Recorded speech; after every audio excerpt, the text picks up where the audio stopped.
આવીશું ટોપરાની લાડવી જે બજાર જેવી મળે, બજાર જેવી જ આપણે બનશે. તો આપણે એના માપ પ્રમાણે વસ્તુઓ લઈને બનાવીશું, જેથી કરીને તે સરસ રીતે બની શકે છે. જુઓ, તમે જોઈ શકો છો, આવી પોચી રૂ જેવી બજાર જેવી લાડવી બનીને તૈયાર થઈ ગઈ છે. તમે પણ આપણે ઘરે તમે ચોક્કસથી ટ્રાય કરજો. હવે આપણે બનાવીશું ટોપરાની લાડવી. આજે આપણે બનાવીશું ફરસાણ જેવી ટોપરા પાકની લાડવી. એમાં આપણે જોઈશે ટોપરું, ખાંડ. તેના માટે એક બાટલી અમે દૂધ લીધું, 500 ml જેટલું દૂધ લીધું છે. તેના માટે ટોપરા આપણે શેકવા માટે ઘી જોઈશે, બદામ લીધી છે, પછી કાજુ લીધા છે. એમાં પછી ઘટ કરવા માટે ટોપરાને આપણે ઘટ કરવા માટે જોઈશે કસ્ટર્ડ પાવડર. તેમાં પિસ્તા પણ લીધા છે અને સાથે આપણે જોઈશે એલચીનો થોડો પાવડર. પેન લઈશું, તે પેનમાં આપણે સ્ટવ કરીશું ચાલુ ધીમા ગેસે. તેમાં નાખીશું આપણે 2 ચમચી ઘી,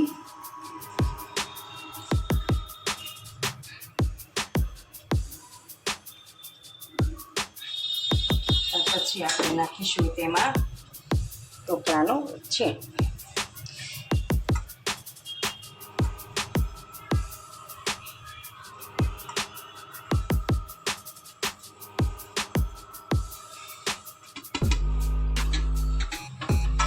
અને આપણે ધીમા ગેસે શેકવા દઈશું, જેથી કરીને તે શેકાઈ જાય. ઘી કદાચ ઘટે તો તેમાં નાખવાનું રહેશે.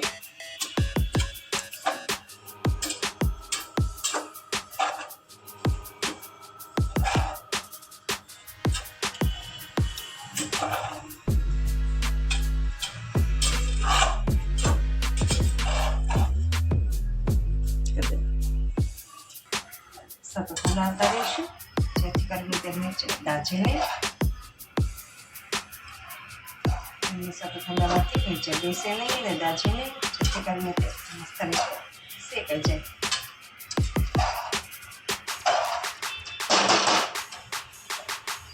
શેકાવા આવી ગયું છે, તમે જોઈ શકો છો. સરસ મજાનું શેકાઈ ગયું છે.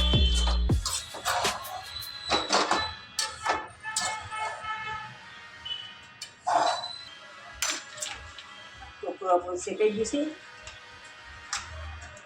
તેમાં આપણે નાખશું હવે દૂધ.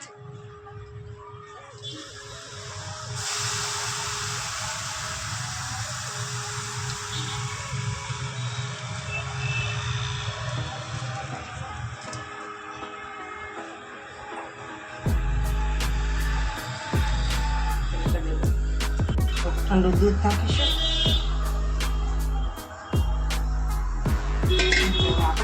આપણે તેના માટે આપણે પહેલાં લઈશું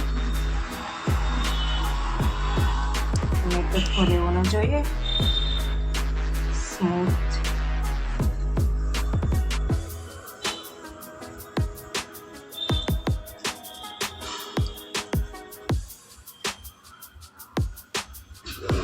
જોઈ શકો છો, મસ્ત સ્મૂથ બની ગયું છે આપણું પાવ રેડી.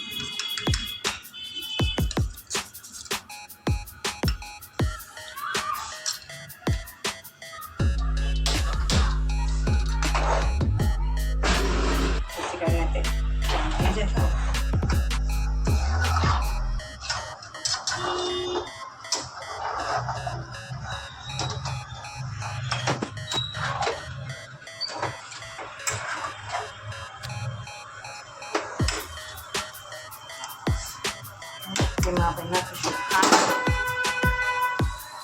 જોઈતા પ્રમાણે ખાંડ નાખીશું આપણે.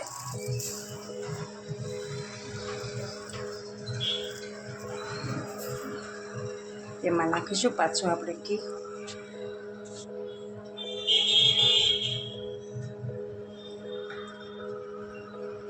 જોતા પ્રમાણે ઘી આપણે નાખવાનું. આપણે હલાવશું.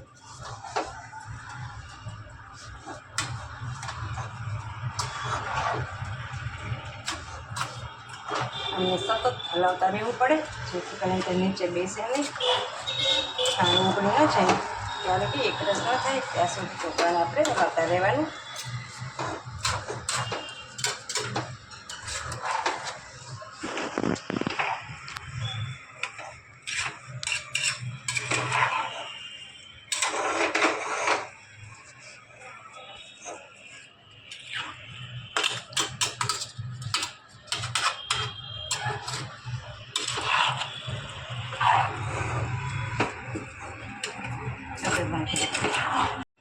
હવે આપણે નાખીશું એમાં થોડોક કસ્ટર્ડ પાવડર,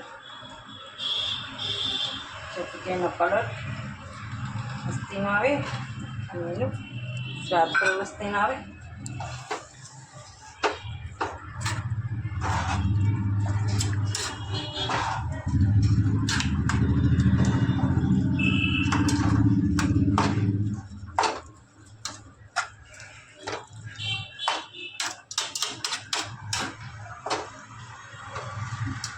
ગેસે આમને હલાવતા રહેવાનું.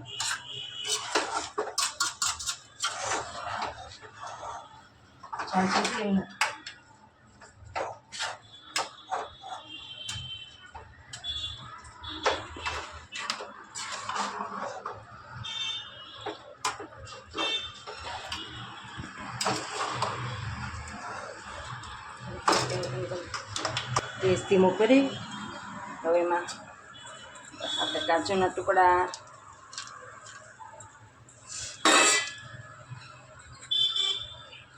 બદામના ટુકડા,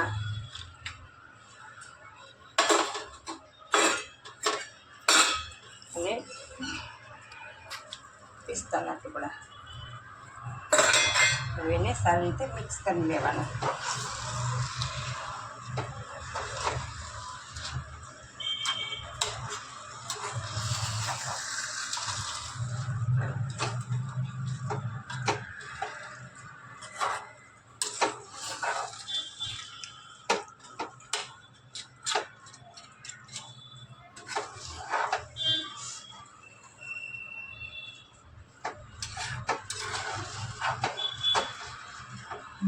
અને હવે સારી રીતે હલાવતા રહેવાનું જેથી કરીને દૂધની સારી જે પંચાળતી હોય છે તે બળી જાય અને આપણું જે ઢોકળાનું છે ઢોકળાનું તો ઘટ્ટ બની જાય. દૂધનું જે કાચું હોય છે સારી રીતે બળી જાય ને તે માવો બની જાય છે. તેમાંથી માવો બની જાય ત્યાર પછી તેની લાડવી બનાવવામાં સરળ બને છે.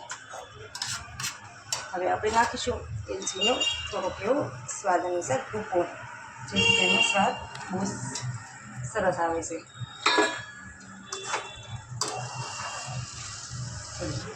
જોઈ શકો છો સરસ રીતે થઈ ગયું છે. હવે આપણે આને થોડીક વાર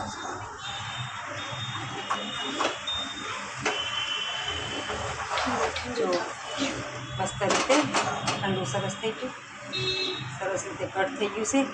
આપણે થોડુંક એવા બાઉલમાં કાઢી હવે એને ઠંડુ થવા દઈશું. આ મિશ્રણને આપણે ઠંડુ થવા દઈશું જેથી કરીને તેની લાડવી વળી શકે. આપણું મિશ્રણ કટ થઈ ગયું છે અને આપણે તેને હવે લાડવી વાળવા તૈયાર કરીશું. પહેલાં આપણે હાથમાં થોડુંક ઘી સોંપીશું.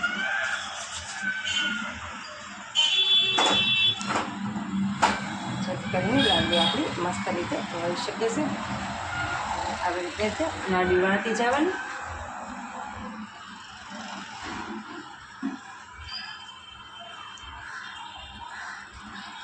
બધાની લાડવી વાળી નાખવાની.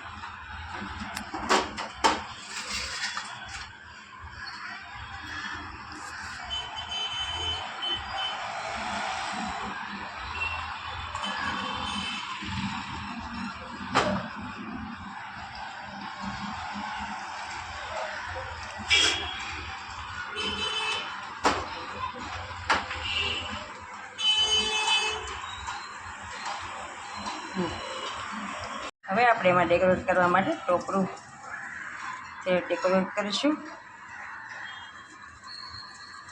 તમે જોઈ શકો છો